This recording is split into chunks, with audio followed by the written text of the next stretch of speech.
I just wrapped up my cruise to the Mexican Riviera on the Norwegian Bliss, and I can't stop thinking about this trip. So I wanted to take a moment to talk about what surprised me most about this ship. Some are big, some are small, but together they help to make this a very memorable trip. Hi, I'm Brad with Brad on Board, and we're going to dive right into the 12 things that surprised me while on the Norwegian Bliss. All right, starting off with number 12, we're going to start literally at the top, and I mean literally the top of the ship, the top decks and the pool decks. I was surprised for a ship this size, the space up top was impressive. There were plenty of chairs, it was great energy, it never felt packed to the point of frustration. You've got a pretty large pool, you've got hot tubs, and easy access to the bars. It was vibrant but not chaotic, which was fine on a sea day. I never made it to the Vibe or the Haven and didn't really feel like I missed out on that space. My only tiny complaint, I really wish there was more than one towel station. If there was a second one somewhere, I didn't find it. But overall, it's a great area to soak up the sun, relax, grab a drink, and that all-important people watching. Coming in at number 11 are the entertainment and activities that you're going to find on board. The cruise director and his staff kept things very lively. I was surprised how much there was to do. Between comedy shows and karaoke nights in the various lounges, and in the atrium, there was always trivia, Sudoku challenges, and there were even game shows you could sign up for and participate in. There's always something happening. What I loved is how it never really felt forced, and a lot of the activities like the trivia were free. You can jump in and be a part of it or just hang back and watch. Either way, it was a lot of fun. And speaking of onboard activities, sliding on to number 10 was the speedway, which I was surprised how much I actually really enjoyed. You can't miss it. These are go-kart tracks. It winds across the top of the ship. It's one of those features that sounded like a gimmick when I first heard about it until I actually gave it a try. Once you're out there racing with the ocean all around you, it's an absolute blast. The electric carts are quiet, though they do have a fake car sound, but it's very subtle. It actually added to the fun. They do have some punch to them, the turns felt tight, and it's surprisingly well organized. Yeah, I know, it's an upcharge activity, but really I thought it was totally worth doing at least once. It's such a unique experience. How often do you get to say you drove go-karts on the top deck of a cruise ship? Heading on to number 9, I want to talk about the tendering process. This is usually one of those cruise experiences that everyone dreads. But I was surprised how much the Bliss actually made it painless. The announcements were clear, lines moved fast, and they had multiple boats loading at once. I think I counted 5 boats lined up at the same time during tendering. It was great. It was quick, efficient, and really drama-free. Exactly what you want when you're trying to get ashore and start your day. And what a great way to get some really unique visuals of this beautiful ship. At number 8, I want to talk about the views. It feels like the designers really took the time to make sure the views of the ocean and the surrounding scenery was on full display everywhere. Whether you're sipping a beer at the District Brew House, grabbing lunch in the Garden Cafe, or just out relaxing in Spice H2O, there's always a window or an open deck nearby. I love that NCL didn't hide the outside world. You always know you're at sea, and really that's part of what makes cruising so special. For scenic sailings like Alaska or even this Mexican Riviera sailing, that design choice really made a difference.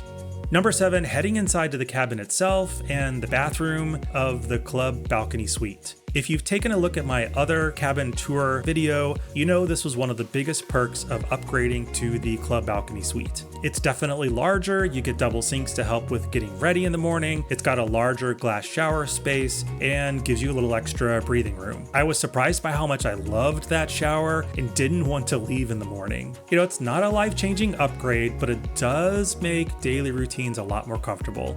Of course, it does come at a higher price tag, so it's worth weighing the cost and your specific situation.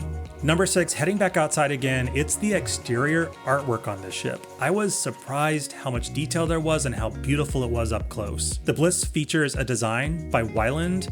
He's a conservationist artist known for his whaling walls that's spelled W-H-A-L-I-N-G. It's instantly recognizable. You've got orcas, ocean blues, and this sense of wild adventure. I love how Norwegian gives each ship its own personality now. Gone are the days of those clip art designs. This one feels like a proper work of art that fits perfectly with its Alaskan routes. When you see this ship, you're gonna know right away, this is the Bliss. And that leads to great backdrops for your vacation photos and videos. Number 5, stepping back inside of the Bliss, it's the interior look and feel of the ship. You know, the interior design, it hits a really great balance. It's sleek and it's modern without feeling cold. And for a ship built in 2018, I was surprised how well the ship was maintained. NCL and the crew obviously take great pride in this ship. No scuffed walls, no worn carpets, no broken furniture. Everything felt fresh and taken care of. You'll see a range of styles too, from glamorous and glitzy areas like the atrium chandelier, or more warm, relaxed spaces like Palomar or the observation lounge. It's the kind of ship that feels elevated but still welcoming. Number 4 absolutely has to go to the crew. Every single person I interacted with, from dining to shopping to bars to the internet cafe, was fantastic. They were friendly, professional, and they genuinely seemed happy to be there.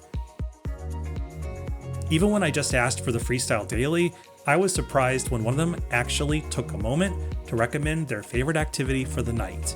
It's that personal touch that turns a good cruise into a really great one. Now, I do have to say I do miss getting that printed freestyle daily delivered to my room every evening. It's simply a fact, and NCL, if you're listening, please bring it back. Number 3, I want to mention the smaller, tucked away venues that I kept finding on board. Instead of one massive atrium that everything wraps around, I was so pleasantly surprised by how Bliss spreads things out into these cozy little spaces. You can always find a quiet bar, a lounge to people watch, a corner that feels like your own. I love that. It makes the ship feel more personal. It helps it feel less crowded and a little bit more fun to explore. If I wanted to grab my book and find a corner to hide in, I had no trouble finding a special spot. Number 2 is one of Norwegian's best ideas ever, and that is the waterfront. This outdoor promenade wraps around the ship and connects directly to restaurants and lounges, so you can dine or grab a drink right by the ocean. I was surprised how nice it was eating dinner outside on that first night of the cruise. It's heated and sheltered, so you can enjoy it even on chillier nights, and it adds a whole new dimension to the ship. It's nice and calm, it's intimate, and it's connected to the sea. It also helps to make those smaller inside venues feel larger as they extend outside. And it's such a simple idea, but it completely changes the atmosphere of this ship. Plus, with extra deck chairs, there's always tons of room to grab a spot and watch the world pass you by. And finally, my number 1 thing that I loved about the Norwegian Bliss was the observation lounge. I was surprised by how stunning this space was. It stretches across the entirety of the front of the ship with massive windows that give you panoramic ocean views. I loved the colors and the decor. There's plenty of seating, couches, loungers of various kinds, and it never felt crowded. During the day, you can grab pastries or snacks, and at night, it transforms into this cozy, elegant lounge with live music. If you're sailing to Alaska or anywhere scenic, this is the best seat in the house. I spent more time here than probably anywhere else. It's peaceful, it's comfortable. Honestly, the perfect example of what Norwegian gets right with these Breakaway Plus ships. And there you have it, 12 things about the Norwegian Bliss that honestly surprised me. If you sailed her before, drop a comment below, tell me what your favorite spots were, or what I might have missed. And if you're planning a cruise on the Bliss soon, I hope this gives you a few ideas for what to check out once you're on board. If you've enjoyed this video, please consider giving it a thumbs up and also think about subscribing. I've got more cruise reviews, cabin tours, and travel tips coming up soon, plus several trips scheduled over the next year that you're not going to want to miss out on. Thanks for watching, and I will see you on board again soon.